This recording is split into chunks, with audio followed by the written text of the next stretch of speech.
حضرت ابو ہریرہ رضی اللہ تعالی عنہ سے روایت ہے کہ ایک شخص نے عرض کی، یا رسول اللہ صلی اللہ تعالی علیہ وآلہ وسلم، فلانی عورت نماز و روزہ صدقہ کثرت سے کرتی ہے، مگر یہ بات بھی ہے کہ وہ اپنے پڑوسی کو زبان سے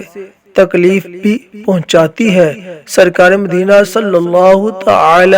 علیہ وآلہ وسلم نے فرمایا،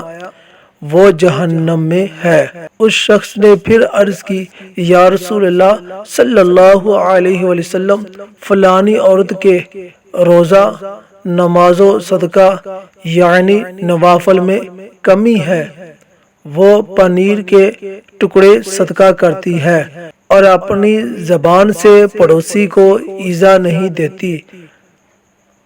تو نبی کریم صلی اللہ علیہ وسلم نے فرمایا، وہ عورت جنت میں ہے۔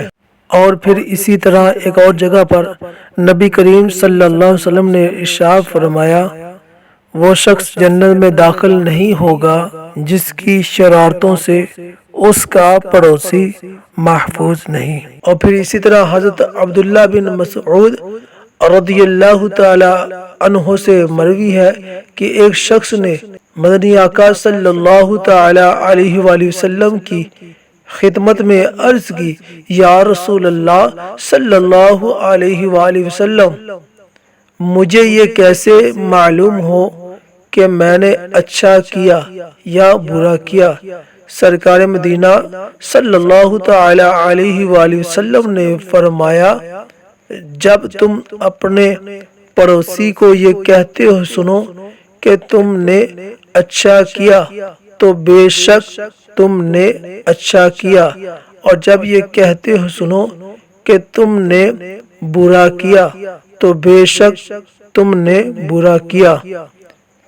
حضرت ابن عمر اور حضرت عائشہ رضی اللہ تعالی عنہا سے مروی ہے کہ سرکار مدینہ صلی اللہ تعالی علیہ وسلم نے فرمایا، حضرت